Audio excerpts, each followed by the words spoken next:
50개 뱉어만 기억해라. 누구든지 해서 못할 수가 없다. 안녕하세요. PT 봉선생입니다. 자, 오늘은요, 저번 시간에 이어서 이 주장, 요지, 주제, 제목 찾는 방법을 할 건데요. 오늘은 특히 이 요지에 대하여 한번 설명을 한번 해보도록 하겠습니다. 이 네 가지 전부 다 여러분 문제 푸는 방법이 똑같다라고 했습니다. 우리가 첫 번째 한 문장을 읽고 나서 그리고 마지막 한 문장을 읽고 답을 찾는다. 답이 안 나온다. 그러면 한 문장을 더 읽어도 된다. 나는 능숙하지 않다. 그러면 위를 한 문장 읽고 그 다음에 바로 이렇게 두 문장을 읽어도 상관이 없습니다. 주장과 요지는 이 밑에 이 두 문장에 답이 많기 때문입니다. 그리고 나서 이 첫 번째 문장, 마지막 두 문장에 답이 없다면 그 다음에 이 중간 부분을 읽어야 되는데 이 중간 부분을 읽을 때 이런 접속 부사나 접속사나 또는 뭐뭐 해야만 한다 또는 중요하다라는 뜻이 있는 동사나 형용사를 중점으로 답을 찾아야 된다라고 했으며 그 다음에 이치대치, 강조용법, 나데이법비 또는 이러한 것들이 들어가잖아요. 그러면 주제일 확률이 아주 높다라고 했습니다. 요지 실제 문제로 한번 답을 찾아보도록 하겠습니다. 언제 시작할까요? 내일, 모레? 아니요. 지금 시작합니다. 자, 2025년 10월 14일에 봤던 따끈따끈한 문제입니다. 첫 번째, 이렇게 한 줄을 읽습니다. 여기까지가 한 줄이죠. 그리고 여기가 한 줄, 여기가 한 줄. 그래서 마지막 두 줄 또는 한 줄을 읽어보도록 하겠습니다. 우리의 열망. 소속감에 대하여 쏘되시죠. 뭐뭐에서 뭐뭐하다. hardwired. 타고난, 내장되어 있는. 자, 타고나서 우리는 종종 시도한다. 그것을 획득하려고 소속감을 어떠한 수단에 의해서도 가능한. 자, including 뭐뭇을 포함하여 전치사입니다. 노력하는 것을 포함하여 어울리려고 그리고 일하는 것을 포함하여 열심히 승인과 수락을 위하여.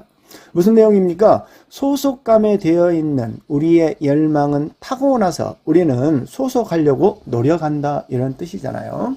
마지막 문장으로 옵니다. 우리는 결코 소속이 될 수가 없어요. 진짜로. 만약 우리가 배신을 한다면 우리 자신을, 우리의 생각을 또는 우리의 가치를 그러한 가정에서 그것이 바로 이유입니다. 실수인 생각하는 것은 뭘? 소속감이 수동적이고 그리고 단순히 함께 하는 것에 대한 것이라고 또는 함께 가는 거다고 그들과 함께 그것은 it's not 그렇지 않습니다. 자, 첫 번째 문장 내용이 뭐였어요? 우리는 소속하려고 하는 본능을 가지고 있다.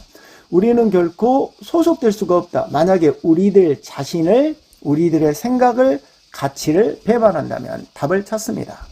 자신을 있는 그대로 드러내 보일 때 진정한 소속감을 느낄 수가 있다. 답 1번 같죠? 왜 그러냐면 우리가 우리들 자신의 생각을 어찐다고 배반하면 안 된다라고 했잖아. 2번 읽어볼까요? 타인의 기대에서 벗어날 때 이런 타인의 기대 이런 거 나오지도 않았어. 속하려는 집단과 자신의 성향이 잘 맞는지 따져볼 필요가 있다. 이런 것도 안 나왔잖아. 때로는 개인의 선호가 집단의 목표야. 이런 거 안 나왔잖아. 타인의 비판 이런 거 안 나왔잖아. 그래서 정답은 뭐요? 1번이 되겠더라. 그 이야기입니다. 자, 25년 9월 3일 문제입니다. 마찬가지로 앞에 한 문장, 그 다음에 뒤에 한두 문장 이렇게 읽어보도록 하겠습니다. 자, 하나의 이유, 어떤 이유? 사람들이 참여하는 소셜 미디어에 뭐뭐 때문이다. 그런 소셜 미디어가 만들기 때문이다. 사회적 관계를. 소셜 미디어에 참여하니까 사회적 관계, 즉 많은 사람들을 만날 수가 있다. 하나 더 해볼까요? 문장이 짧으니까. 우리는 증가시킵니다. 우리의 사회적 자본을. 인맥을 가리키는 거겠죠. 우리가 성공적으로 참여할 때 소셜 미디어에 참여하면 우리의 사회적 자본이 늘어난다. 자, 마지막 문장. 자, 린스의 연구는 강조합니다. 뭘 강조합니까? 문장의 구조가 복잡해서 설명을 좀 해볼게요. 자, 이리스가 나오고 그 다음에 이렇게 대시 나왔어요. 우리는 이것을 it's that 강조용법이라고 합니다. 그래서 이치대 강조용법 해석을 하지 않죠. 이게 주어고 그 다음에 이게 동사가 돼. 자, as가 두 개 나왔잖아. 그러면 앞에 나오는 as는 아무 뜻이 없고 뒤에 나오는 as는 뭐뭐만큼이야. 해석을 합니다. 누구를 네가 아는지는 뭐뭐만큼, 무엇을 네가 아는 것만큼 많이 형성합니다. 우리의 경험을 in society, 사회에서. 자, 새로운 미디어를 가지고 우리의 연결의 범위는, 이게 주어겠죠? 훨씬 더 커집니다. 콤마에 이제 분사구문 뭐뭐 하면서죠. 확장하면서 누구를 네가 아느냐를 to 뭐뭐까지 훨씬 더 랭스, 길이 범위, 훨씬 더 큰 범위로. 자, 정리를 해볼까요? 우리가 소셜 미디어를 하는 것은 소셜 캐피털, 사회적 자본을 키울 수가 있기 때문이다. 자, 누구를 아느냐, 누구를 네가 아느냐라는 것이 우리 사회에서 경험을 형성하고 미디어를 가지고 우리의 연결 범위가 훨씬 더 확장된다, 더 커진다라는 뜻이었습니다.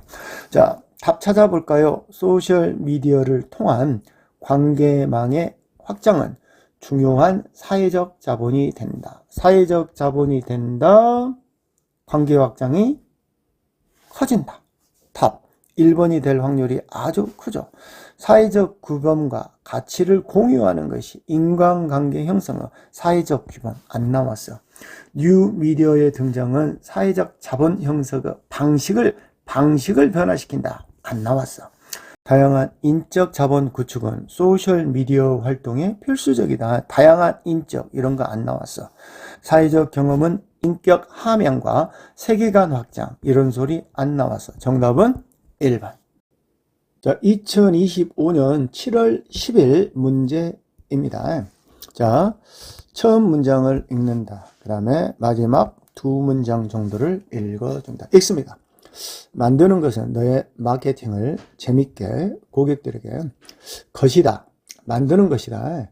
그들이 말하도록 다른 사람에게 너에 대하여. 그러니까 마케팅을 만들어 가지고 다른 사람이 내 이야기를 다른 사람에게 전달하도록 만드는 것이다. 바로 이것이 금방 설명했던 디스가 이것이죠.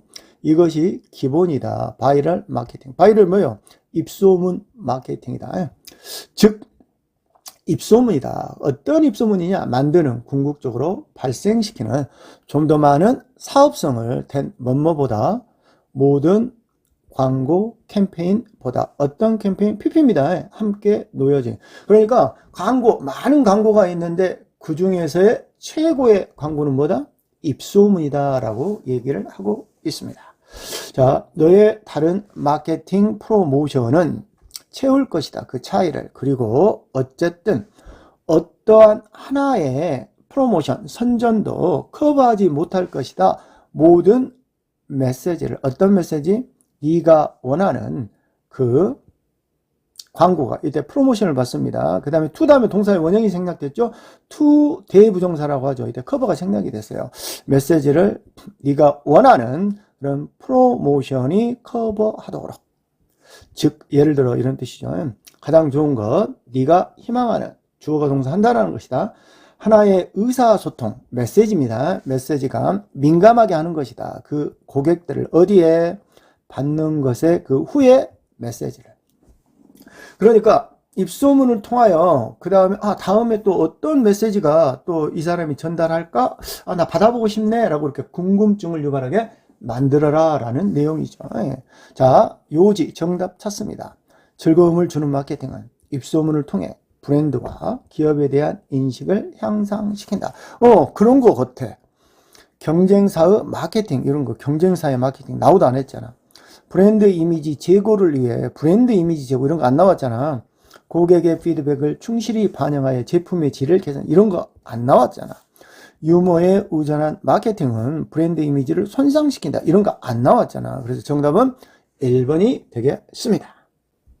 자, 다음은 2025년 6월 4일입니다. 3월 26일이라고 나왔는데 이거 오타이고요. 한번 읽어보도록 하겠습니다. 자, 처음 한 줄 읽고 마지막 뭐예요? 이렇게 두 줄 정도 읽어보도록 하겠습니다. 정보와 의미는 분명히 ly는 모르겠으면 해석을 안 해도 됩니다. 같은 것이 아닙니다. 너무 짧네요. 전자는 앞에 나오는 information을 받습니다. 정보는 가리킵니다. 해석되지 않는 자료를, 즉 감각적 상태를. 말이 좀 어렵네요. 그런데 이걸 몰라도 돼요. 요거하고 요건 같은 거다라고 알고 있으면 되고, 또 오하는 여러분 즉이라는 뜻도 있기 때문에 어떠한 감각적 상태냐, 가능성이 어떤 특정한 상황에서 쉽게 측정될 수가 있는. 그리고 후자는 meaning, 의미를 가리킵니다. 해석을 가리킵니다. 그 자료나 또는 그 감각적 상태의 해석을 가리킵니다. 이게 무슨 뜻이냐면, 자, sensory state, 감각적 상태. 예를 들어가지고 우리가 신호등을 한번 봐볼게요. 그 신호등이 뭐예요? 빨간불이야. 아, 그러면 빨간불인 상태다라는 게 감각적 상태야. 근데 의미를 부여한다고 그랬잖아. 그 감각적 상태, 감각적 상태의 의미는 뭘까요? 아, 빨간불이니까 건너면 안 되겠다. 자, 마지막 문장을 한번 읽어보도록 합니다. 읽어보려고 하니까 이게 한 문장이고, 그 다음에 두 번째 문장이 너무 길죠. 그래서 마지막 한 문장만 읽고 이해가 안 되면 그 위의 문장을 다시 읽도록 하겠습니다.